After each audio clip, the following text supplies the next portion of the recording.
উচ্চ মাধ্যমিক চতুর্থ সেমিস্টারের পরিবেশবিদ্যা অর্থাৎ ইএনভিএস এই পরীক্ষাটি তোমাদের হয়ে গেল এবং এই পরীক্ষার প্রশ্নপত্র সম্পূর্ণ প্রশ্নপত্র তোমাদের সামনে তুলে ধরবো এবং তোমাদের প্রত্যেক ছাত্রছাত্রীকে দেখাবো যে গতকাল অর্থাৎ পরীক্ষার ঠিক আগের দিন যে সাজেশনটা লাস্ট মিনিট যে সাজেশন আমি দিয়েছিলাম সেখান থেকে কতগুলি প্রশ্ন কমন এসেছে।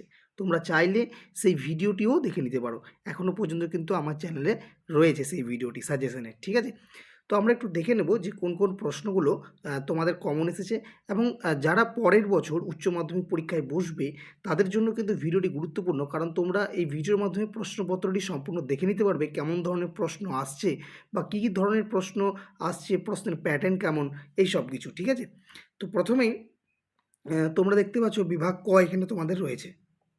এবার এখানে বিভাগ কয়ের তোমাদের 2 নম্বরের প্রশ্ন থাকবে।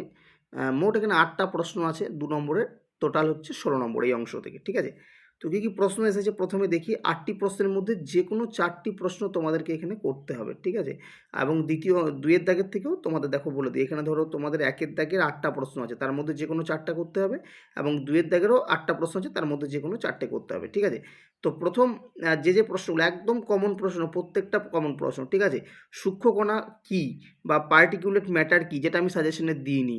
ঠিক আছে, দরকার নেই।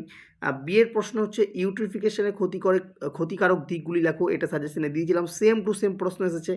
সিয়ের দাগের প্রশ্ন শব্দ দূষণের 2টি উৎসের উল্লেখ করো, এটাও সাজেশনে দিয়েছিলাম, সেম টু সেম প্রশ্ন। ডিয়ের দাগের প্রশ্ন সিওডি পূর্ণরূপ ও সংজ্ঞা লেখো, সিওডি বিওডি কি দুটোই দিয়েছিলাম। ঠিক আছে, এটাও সাজেশন থেকে কমন আছে। এরপর দেখো অম্ল বৃষ্টির ক্ষতিকর প্রভাবগুলি কী কী, এটাও দিয়েছিলাম। এফের দাগের প্রশ্ন জৈব সঞ্চয়ন ও জৈব বিবর্ধন কি, এখানে শুধু জৈব বিবর্ধনটা দিয়েছিলাম, জৈব সঞ্চয়নটা দিইনি। জিয়ের দাগের প্রশ্ন হচ্ছে ইলেকট্রনিক বর্জ্য কী, এটা দিয়েছিলাম সাজেশনে। এইচের দাগের প্রশ্ন একটি গ্রিনহাউস গ্যাসের নাম লেখো এবং প্রকৃতিতে এর প্রভাব লেখো, এটাও কিন্তু সাজেশনে দিয়েছিলাম। তাহলে দেখা গেল যে 1-এর দাগের 8টা প্রশ্নের মধ্য থেকে আমাদের কিন্তু 7টি প্রশ্ন একদম কমন কিন্তু রয়েছে সাজেশন অর্থাৎ লাস্ট মিনিট সাজেশন থেকে। তাহলে একটা জিনিস তোমরা ভালো করে বোঝো যে যারা একেবারেই পড়োনি সারা বছর, অর্থাৎ সারা বছর বলবো না, এখানে তোমাদের যে সময়টুকু ছিল তোমাদের 4 মাস মতো, সেই সময়টুকুও যারা ঠিকমতো পড়তে পারোনি তারা যদি ভিডিওর শেষ মুহূর্তে যে আমি দিয়েছিলাম যে প্রশ্নগুলো সেগুলো যদি অন্তত করে যেতে ঠিকঠাক, তাহলে কিন্তু সব প্রশ্ন দেখো তুমি কমন পেয়ে যেতে। ঠিক আছে, তাই একটু ভরসা রাখবে চ্যানেলের ওপর, ইউটিউবের ওপর একটু ভরসা রাখবে, অনেক কিন্তু কমন এখান থেকে তোমরা সরাসরি পেয়ে যাবে। 2-এর দাগের প্রশ্ন দেখো, এক্ষেত্রে দেখো এখানে তোমরা 8টি প্রশ্নের মধ্যে যে কোনো 4টি প্রশ্নের উত্তর দিতে বলেছে। ঠিক আছে, প্রথমের প্রশ্ন একদম হুবহু কমন, সিপিসিবি এবং পিপিএম এর পুরো কথাটি লেখো। বিয়ের দাগের প্রশ্ন 4R ব্যবস্থাপনা কি, আমি 3R 4R স্ল্যাশ দিয়ে দুটোই দিয়েছিলাম, 3R বা 4R দুটোর মধ্যে একটা আসতে পারে, 4R ব্যবস্থাপনা কি এসেছে। সিয়ের দাগের প্রশ্ন পরিবেশ সুরক্ষা আইনকে ছাতা আইন বলা হয় কেন, এই প্রশ্নটা দিয়েছিলাম। ডিয়ের দাগের প্রশ্ন বন সংরক্ষণ আইনের উদ্দেশ্যগুলি কী কী, এর প্রশ্নটাও দিয়েছিলাম। ঠিক আছে, ইয়ের দাগের প্রশ্ন মৃত্তিকার গুণগত মান নির্ণয়ের যে কোনো 4টি নির্ণায়ক সূচকের নাম লেখো, এটি তোমাদের সাজেশনে দিইনি। এফের দাগের প্রশ্ন স্বচ্ছ ভারত মিশনের প্রধান উদ্দেশ্য কি, এটাও দিইনি। জিয়ের দাগের প্রশ্ন কিয়োটো চুক্তি এর প্রধান উদ্দেশ্য লেখো, এই প্রশ্নটা দিয়েছিলাম। আর পরিবেশ ব্যবস্থাপনার সাথে সুস্থায়ী উন্নয়নের সম্পর্কে এই প্রশ্নটাও দিয়েছিলাম। তো এই যে 8টা প্রশ্ন দেখতে পেলে এই অংশ থেকে তোমাদের 6টা প্রশ্ন কিন্তু হুবহু কমন আছে এবং তার মধ্যে যে কোনো 4টি প্রশ্ন তোমাদের দিতে বলেছে উত্তর। তাহলে এই জায়গা থেকেও তোমরা কিন্তু একদম 16তে 16 যারা সাজেশন দেখে গেছো প্রত্যেকেই পাবে যদি ঠিকঠাক লিখে এসেছো। এবার আসবো আমরা বিভাগ খতে। বিভাগ খতে তোমাদের 6 নম্বরের প্রশ্ন থাকছে। ঠিক আছে, তো মোট এই জায়গা থেকে তোমাদের 4টি প্রশ্ন থাকবে, মোট হচ্ছে 24 নম্বর। ঠিক আছে, আগের অংশে 16 নম্বর, এই অংশে 24, মোট 40 নম্বরের পরীক্ষা। তো 6 নম্বরে 4টি প্রশ্ন তোমাদের থাকবে। তো প্রথম হচ্ছে 3-এর দাগের যে অংশটি রয়েছে সেখানে থাকছে তোমাদের বলেছে 4টি প্রশ্ন দেওয়া আছে, তার মধ্যে যে কোনো 2টি প্রশ্ন তোমাদেরকে এই অংশ থেকে করতে হবে। তো কী কী প্রশ্ন আছে, প্রথম প্রশ্ন একদম হুবহু কমন, যেটা বিশ্ব উষ্ণায়ন কি, বিশ্ব উষ্ণায়নের যে কোনো 4টি ক্ষতিকারক প্রভাবের সংক্ষিপ্ত বর্ণনা দাও, একদম হুবহু কমন প্রশ্ন। বিয়ের দাগের প্রশ্ন বলা হচ্ছে কৃষিক্ষেত্র দ্বারা জল দূষণের সংক্ষিপ্ত বর্ণনা দাও আর জল দূষণজনিত বিভিন্ন মানুষ্য রোগের বর্ণনা করো, একদম কমন প্রশ্ন এটা। তারপরে দেখো সিয়ের দাগের প্রশ্নটাও কিন্তু কমন, সিডিএম কি, ঠিক আছে, সিডিএম কি, এর পরিবেশগত সামাজিক সুবিধাগুলি লেখে, এটা অবশ্য দিইনি। পরিবেশগত সামাজিক সুবিধাটা দিইনি, সিডিএম কি এটা দিয়েছিলাম 2 নম্বরের জন্য দিয়েছিলাম। তো যাই হোক এই প্রশ্নটা তোমরা কমনের মধ্যে নাই ধরো, কোনো প্রয়োজন নেই। আর ডি এর দাগের প্রশ্ন দেখো, তেজস্ক্রিয় দূষণ কি, এর ক্ষতিকর প্রভাবগুলি সংক্ষেপে বর্ণনা করো, একদম কমন প্রশ্ন, ঠিক আছে।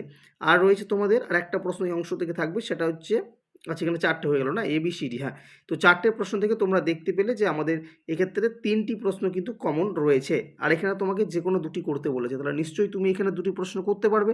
আচ্ছা এরপর দেখো আমরা যাব 4এর দাগে। 4এর দাগেও একই ব্যাপার, এখানেও 4টা প্রশ্নের মধ্যে যে কোনো 2টি প্রশ্ন তোমাকে করতে বলেছে।